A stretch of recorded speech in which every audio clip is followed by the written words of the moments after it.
As Matthew said, I'm Stephen Woodhouse. I'm the Chief Information Officer for the Land and Property Information.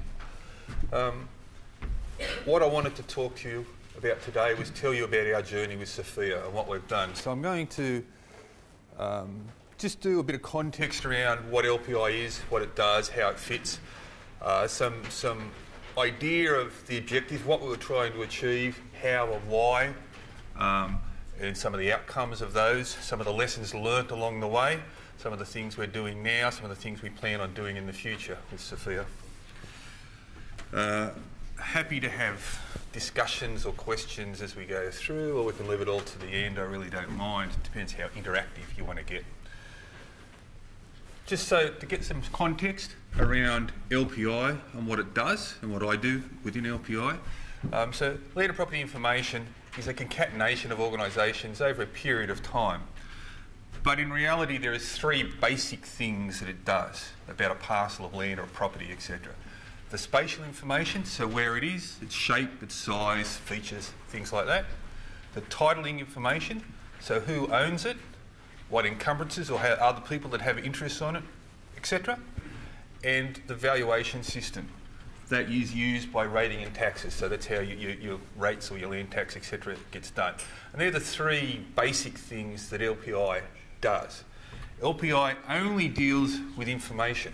We gather information, we manage it or do something with it, and we disseminate information. We are an information organisation, and that is all we do. Don't do anything else. And what we were doing is trying to work out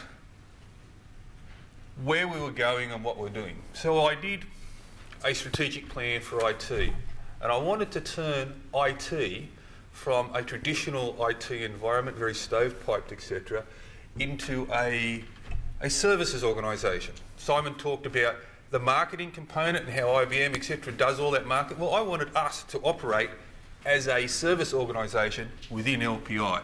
So we had to come up with a new strategy of how do we make this organisation digital? How do we make us a service organisation where we provide services that the business consume? We source those services, so we either do that, we have some internal stuff, or we source those services from somewhere else and we become a service broker. And part of doing that set up a vision of what we're going to look like. We had to understand what our current capabilities were. What were our skills that we actually had today? And what were the skills we were going to need in the future? Now, Matthew talked this morning, asked some questions. What skills do you know you have? What skills do you know you want?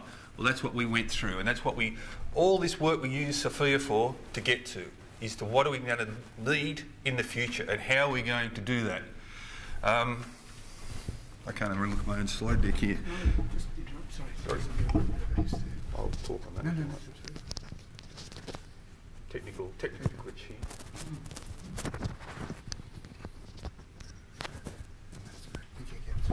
Thank you. Yes, so we knew we were weak in a number of places in our skills. After doing the baseline work, we identified that we were weak in more than we thought. We also identified we didn't have skills that we knew we were going to need in our future state. And that was the main catalyst. Coupled with that, what happened at the same time, government came out, Public Service Commission came out with this new Employment Act, this new thing that was going to look like the capability frameworks and what it was going to actually do. And instead, all public servants now need, or public sector organisations now need to have these new role descriptors, where historically we had position descriptors and everybody had their own individual position descriptor.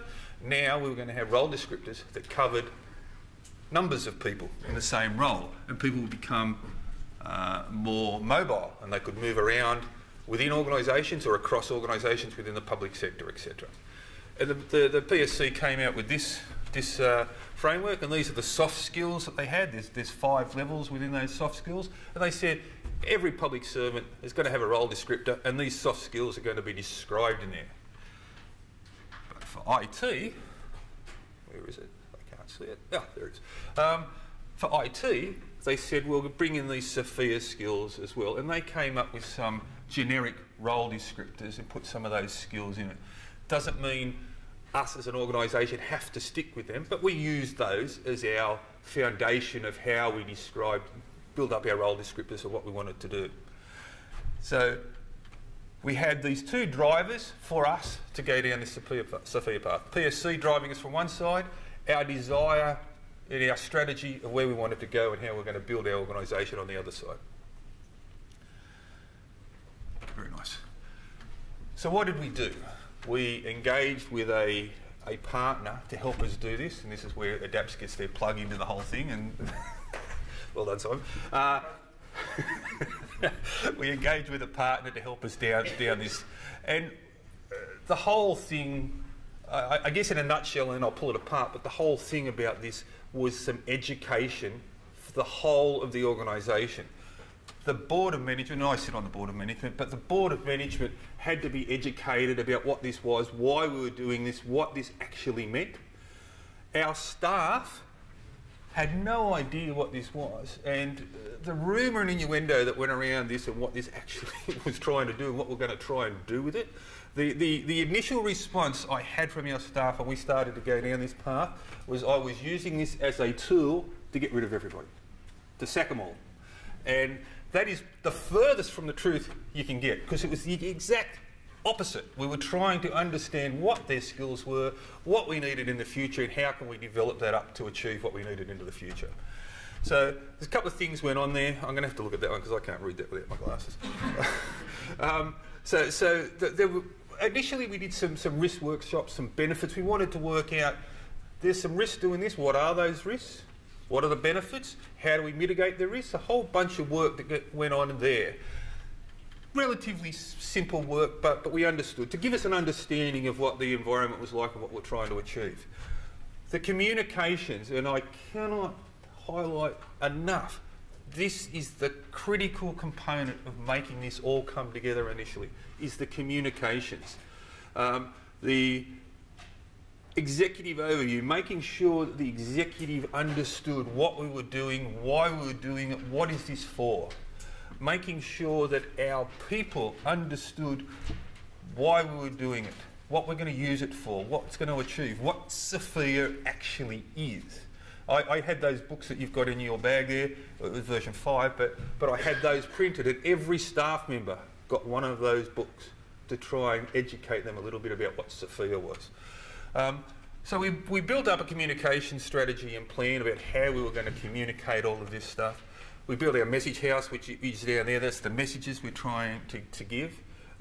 We did this in consultation with a sister organisation of ours, the Office of State Revenue, and I'll talk a little bit more about how the interaction between OSR and us, but OSR and us were trying to do this together as a collaborative piece of work to spread out the knowledge that we're trying to do to try and calm down some of the staff about what was going on. And it wasn't just LPI, it wasn't just OSR, but we're trying to spread it across and give them a little bit of confidence about what was happening. We made some Sophia animations, so some movies. So there was actually some off the Sophia site, but ADAPS made some for us as well. And we have those up on our internal website for people to go and use. We played those. We interacted with our staff. We had staff meetings. We tried to explain to them what it was, asked as many questions as you want, get comfortable with this. We showed some movies, etc. We undertook some training. So the senior ICT people and we brought some HR people along with us. We did some training, so we did the Understanding Sophia and this Advanced Sophia, and again OSR and LPI worked collaboratively together with that, so it was senior IT, senior HR people all doing those courses and that training together.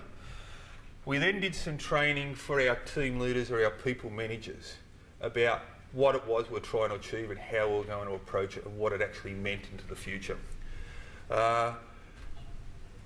We built up some resources, so an internal website where we had the animations, questions and answers, the PDFs of all the documents, frequently asked questions, all of those sorts of things were built up there.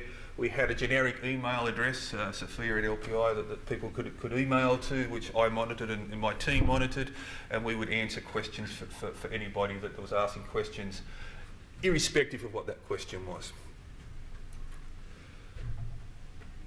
And once we got the communication bit done and the education, and there was still a lot of issue around it, there was still a lot of fear. And that's what it was fear.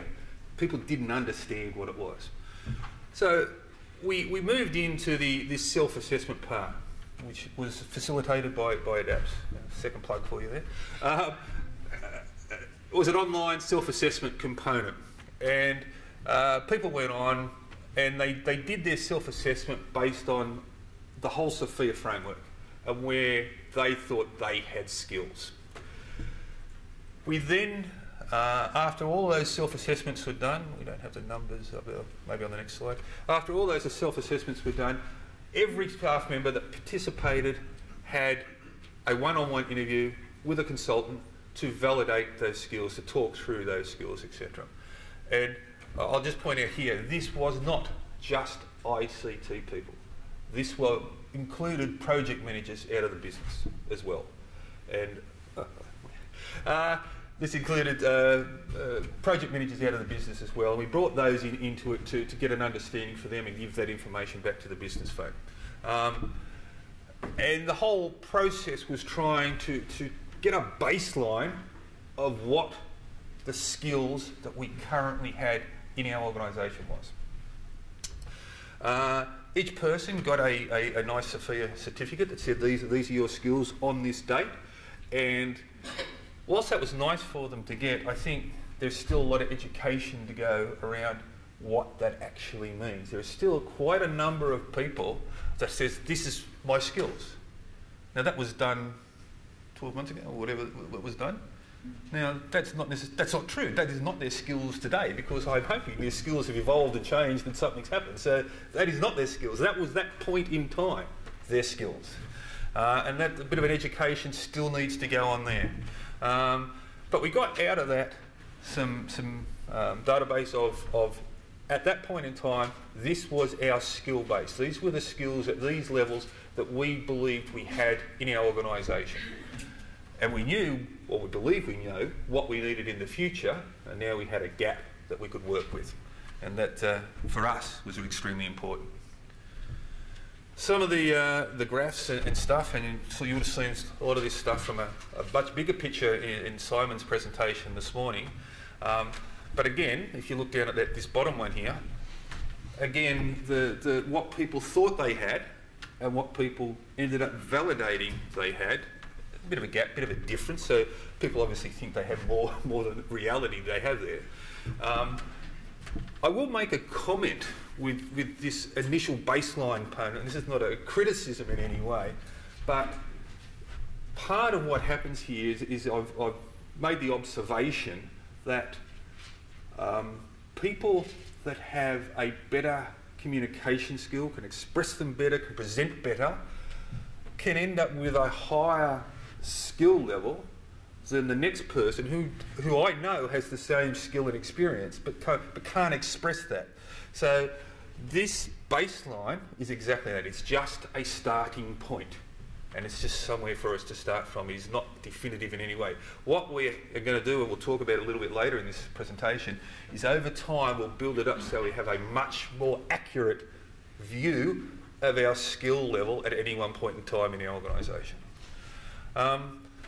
The whole stakeholder, top 10 skills, stakeholder relationship stuff, Simon talked about all of that this morning. I would also make a comment on what Simon was talking about there, about at the higher level.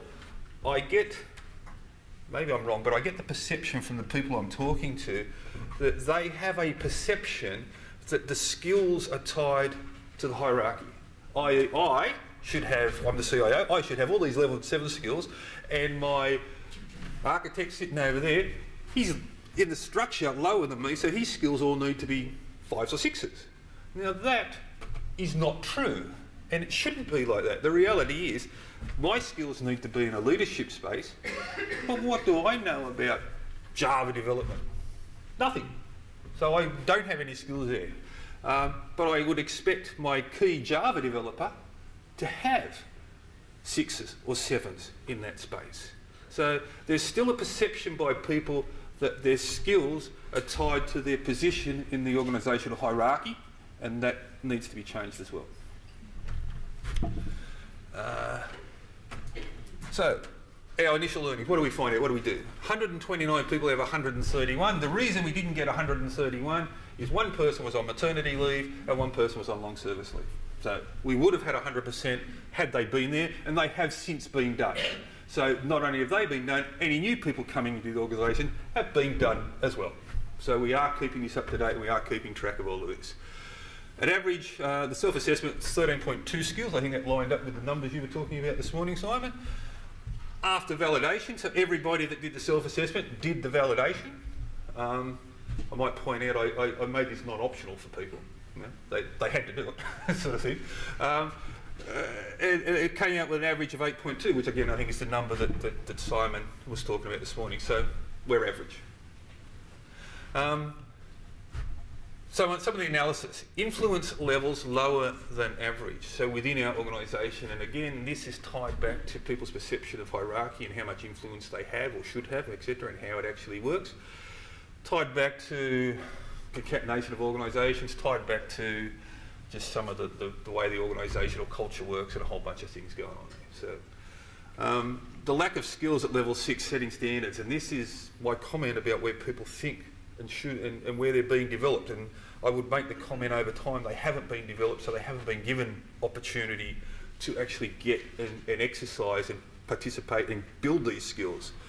Because as Simon said this morning, the acquisition of knowledge is not what's important, it's the application of this knowledge, these skills, that's really important. The lack of ownership on organisational wide processes, and that was addressed in something we're trying to do with our strategy and how we're trying to move things. So from IT, we're trying to move the whole organisation, we're trying to influence the whole organisational culture. It's a pretty tough gig, but we're trying to move that, and that will then bring in some of this ownership of organisational wide skills. You know, information management. Does that live in IT? Does that live in the business? Where does it live? Who should be doing it? Oh, there's a whole bunch of things that need to be thought through, but in the end, from an organisational perspective, they do need to be addressed, and where do they fit? You know? Now, that comment could easily be discarded. Well, we didn't sample the people that were doing some of this stuff because they're not in IT, and that's a fair enough comment. But over time, we'll see how that pans out. The need to create opportunities to develop skills, and I guess that's what we're going to talk about next. Segue into our next bit to talk about. So that was phase one, and at the end of phase one, we had some nice artefacts. We had some database of skills. We've done some communication. We've done some work, etc. But we recognise that we need to keep developing. We need to fill that gap.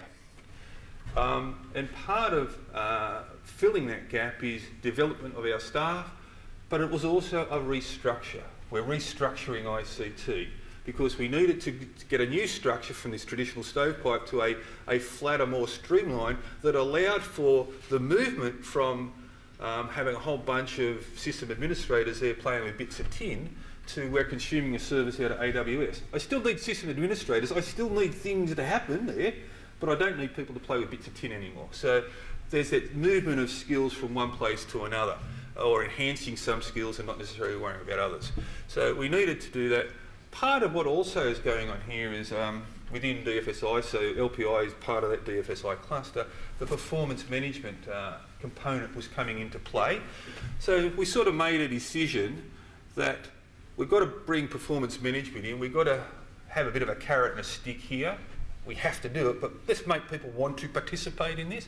So we've tied our next phase of our Sophia journey in with performance management. So we're going to do a couple of things here, and we're saying we are saying that your skills development is part of your performance agreement with us, and that's what we're going to do. So to do that, we've had to train some of our internal staff to be assessors, to be able to understand what's going on there. I've got a spreadsheet that I have where I have the skills predominantly around project managers, because I've got to go out and get contract project managers. So I have all those skills in there. I've tied dollar values to the levels, so there's skills in those levels. And when I have my conversation with the recruiters, I want to pay X number of days because I need these skills. If they've got a a person that has much higher skills, that's wonderful, but I'm only going to pay for the skills that I want to consume.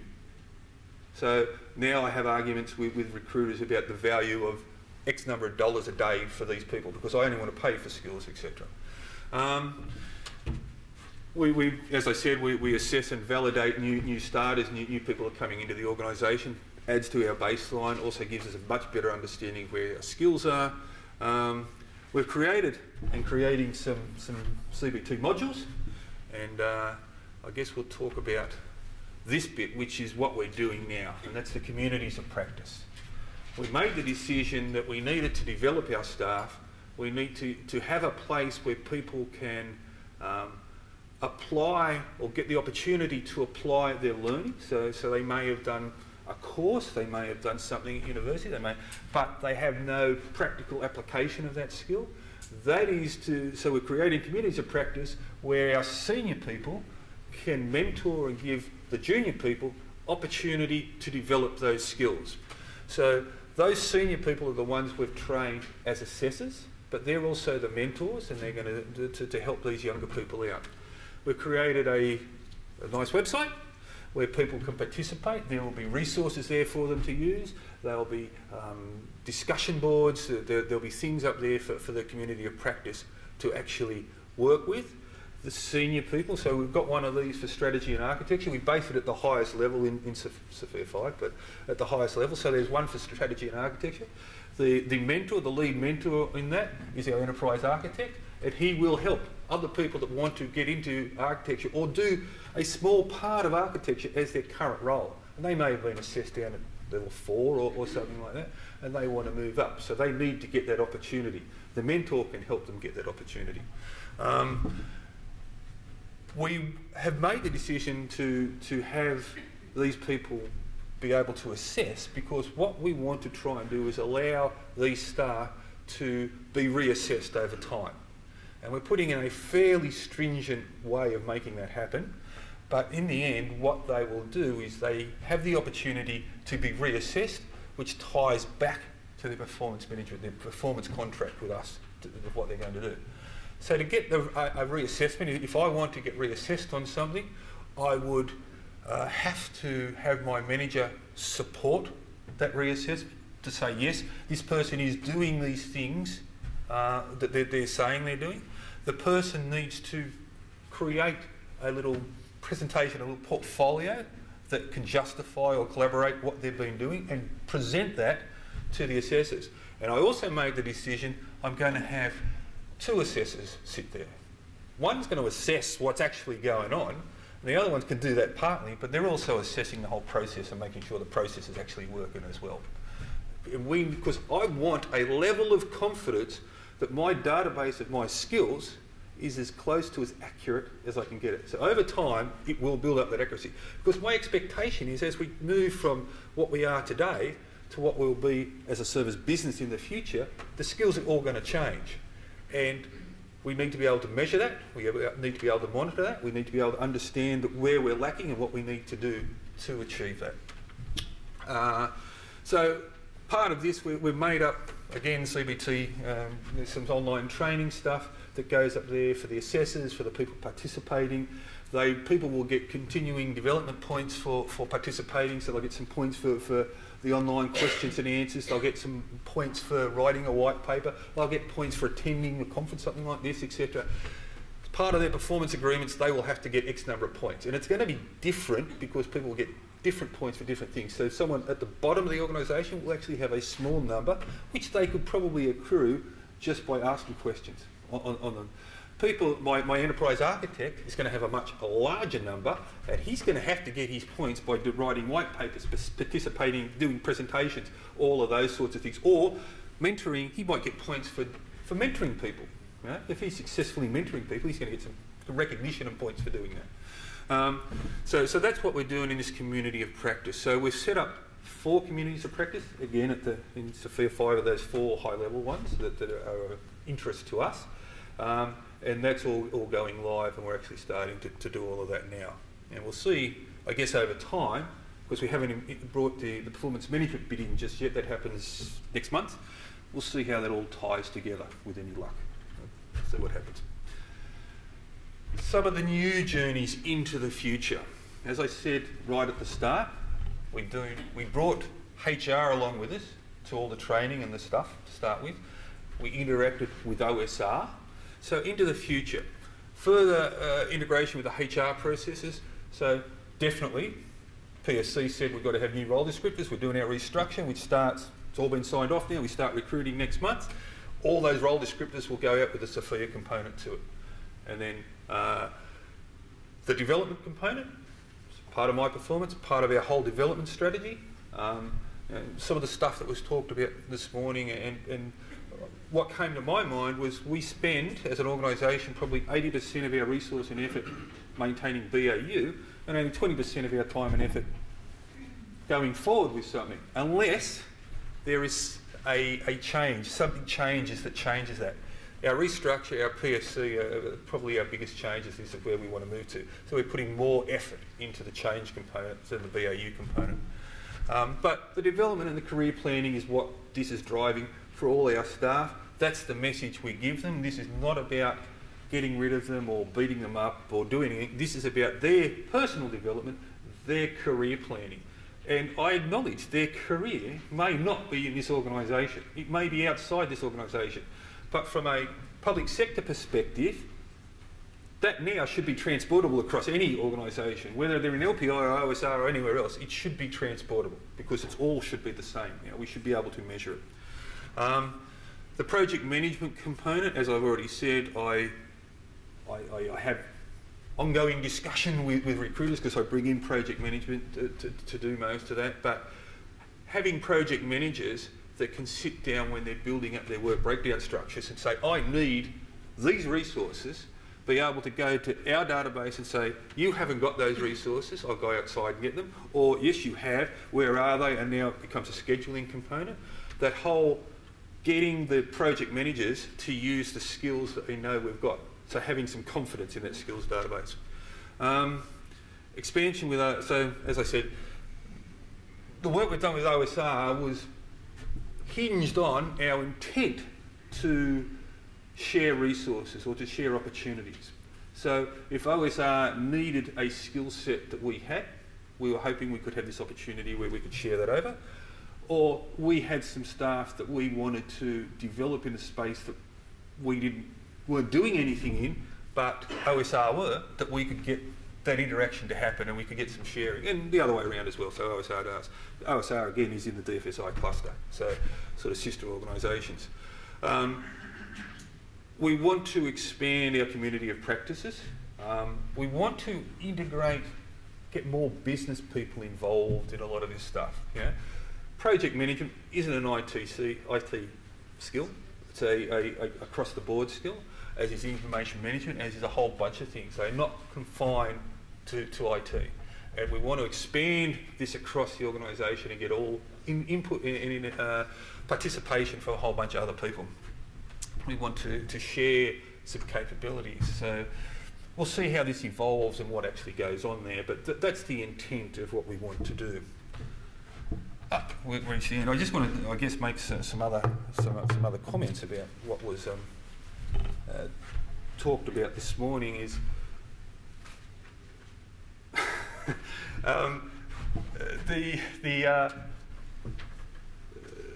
the whole process going on here. If you don't have a driver to make something happen, I think you're going to find it hard to get it going. You've got to have some influencing factor, some disruptor happening to make people want to participate in this.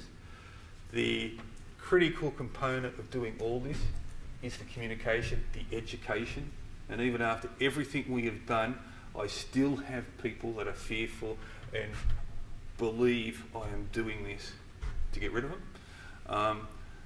This is not widely used, but will become much more widely used at the moment. And I want to see the recruiters picking it up and doing a whole bunch more work there.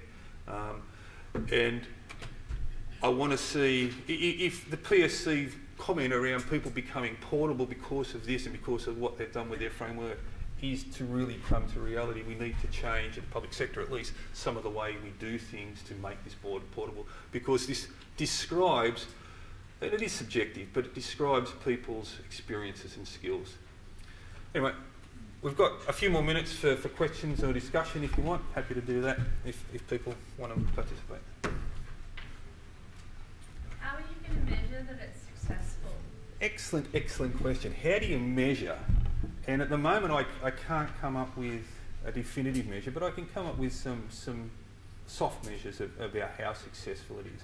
And that is from the skills that we've got and what we evolved to, so how many skills happen and what it develops in, how much staff retention I have, so do we become a preferred place to actually work because it's acknowledged that we have the development and career planning there. If I'm a service provider, do I have the skills to meet my service commitments properly? Do you do customer satisfaction monitoring now? We do, not as well as we probably should, Yeah. but we do. I guess part of that is, again, staff's fearfulness of doing that, because often when you do that, people treat that as a way of beating you up. You know. Oh, right. You're handing them a stick. Yeah, you're handing them a stick, they're going to use it to whack you with. So people are fearful of that. On the other side of that, with that you improve, and with that becomes your marketing ploy of how you're actually providing these services and what you're actually doing. You know? So that satisfaction bit goes hand in hand with that. So there is some evolution and learning to go on there. But I'm happy for people to try and tell me, or give me some really hard figures to come up with of how to actually measure what's going on here, because I can't figure it out just yet. Hi, I am a recruiter, and I'm here today to learn more about, I've been following Sophia for quite a few years, and I'm all for a common language, which I think will help all of us. You mentioned that you would like recruiters to do more and get more involved. In what aspects? Yep. So I guess a couple of things happen when I contact recruiters, because I want a project manager, say, and I say these are the Sophia skills and levels I want. A couple of things happen. They want to spell Sophia with a PH. They have no idea what Sophia is, and they cannot send me any resumes that actually even explain it whatsoever. So my expectation, what I would expect recruiters to be doing, is to be able to say, here's some candidates matched against your Sophia skills, and this is where they are, and they've been validated. And there's people out there that validate it, apps do it, ACS does it, a whole bunch of people can give you some level of validation. Over time, what I would expect to see is to be able to have some confidence in that the recruiters or somebody can give me a level of confidence that what they're saying at their skill level is accurate and true. Now that's the more technical side. There's obviously the soft side as well. They can be the best Unix sysadmin in the world. If they can't work in a team, obviously that's a problem as well. So that soft side comes into it as well. Would you like us to push more of the assessment Yes? amongst the candidate community? By all means. I think that is... It would. I mean, if they're a member of the ACS, they can actually do it online for free, or they could spend some money and do it with other people. But I think that is a key component. If the PSC is saying we've got to use these role descriptors with these skills in it, why don't we tie it to the contractors we're getting in as well? We have to understand that, because I have a database that says, for my vision of what I want to achieve, I need these skills. How did you handle the conversation between the self-assessment outcome and the validated outcome?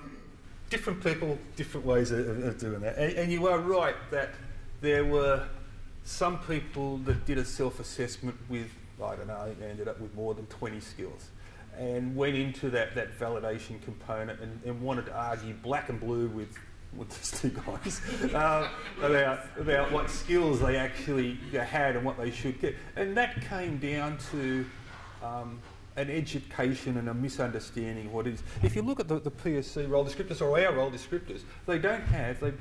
4 is the average number of Sophia skills. Some of them have 5 and some of them have 3. But 4 is the average number of Sophia skills.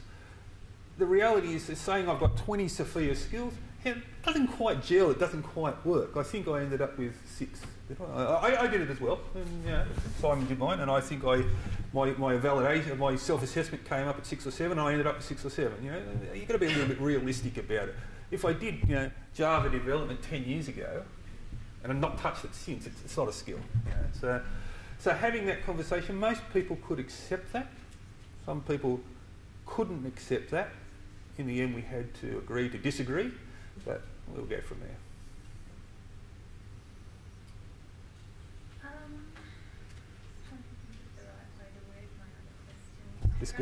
This guy here wants to ask a question if you want to think about it. You mentioned targeting the specific skills you want from the market. So you go out for contract or whatever you're targeting to do. You're only prepared to pay for those skills. Do you see a danger there that that's going to drive the market towards having narrowly skilled people because that's what the customer wants?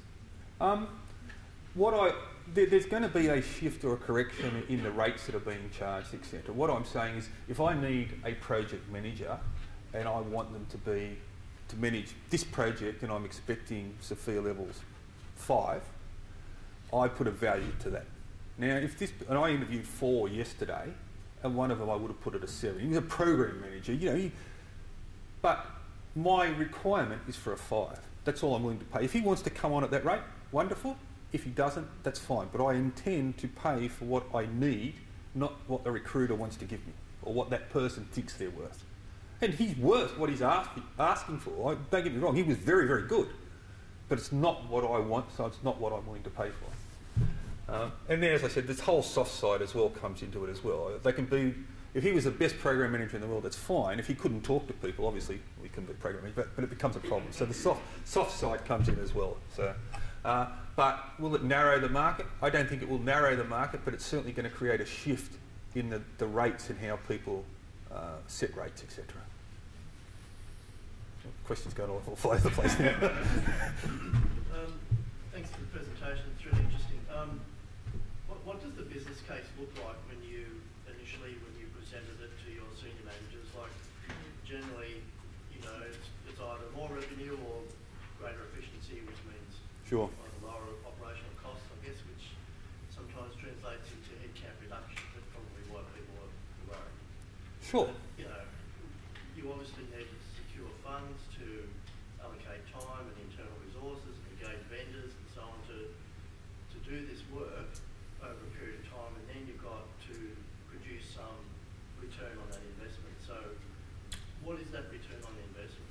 Surely you would have got the business case up if you had had a measure there of your return on investment. Sure. So, That's why I'm here. so as I said, a couple of things happened that were really advantageous for us. PSC brought this stuff in and said this had to happen, and that became mandatory. You had to do that. So that was a really great drive for us. The other was my strategy, and as I said, there needs to be a disruptor. And the strategy that the board of management signed off on, this is what they wanted to achieve. Digital organisation, to a services IT. To achieve that, some things had to happen. And that became my argument of, the core argument of the business case of what we're going to do. To give them a little bit of confidence, we broke it up into a number of phases, because if they lost confidence after a phase or whatever, we could back out of it and we've not spent a whole bunch of money. So we broke it up into the phase 1, which is the initial bit, setting the scene. Phase 2, which we've sort of just coming to the end on, with this community of practice stuff, and then phase 3, which is the integration into HR, project management and all those sorts of things. And that gave them a level of confidence that if I thought in the end I was not telling them the truth or they weren't happy with it, they could get out of it. But the whole business case was hinged around the strategy which they'd signed off. To achieve that strategy, we have to do this. We have to build the foundational components. And that's what my comment about the disruptor. You need something that drives what this is. To walk in and say, oh, we're going to do Sophia now, and it's going to cost money, it's going to cost resources, it's going to create disruption. Why do it will be the first question you're going to get. Got to have something. And they were the two things that drove us. Can I just ask, to me that sounds like products of the activity rather than the benefit of the activity. Well, the community of practice is an outcome or a product of the activity. It's not the actual return on the investment. Correct. The return on the investment is the skills, the level of skills and the experience you have in the people, and that then is really the services you provide. Can I provide the services that they actually want? To provide those services, I have to work my way all the way back to that very first point. But you are right. As I said, a hard number to measure this is really quite hard, but the benefit is the services they get at the end. and in our ability to provide those services. I think it's also the evidence-based data that you now have in terms of targeted skills development that then flows into, quality service delivery. Sure. You comment about the reduced headcount. Well, that's actually true. We went from 125 to 111. They weren't all people. There were a whole bunch of vacancies and stuff there.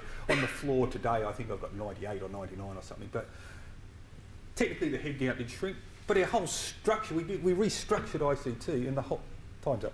But the whole structure has changed.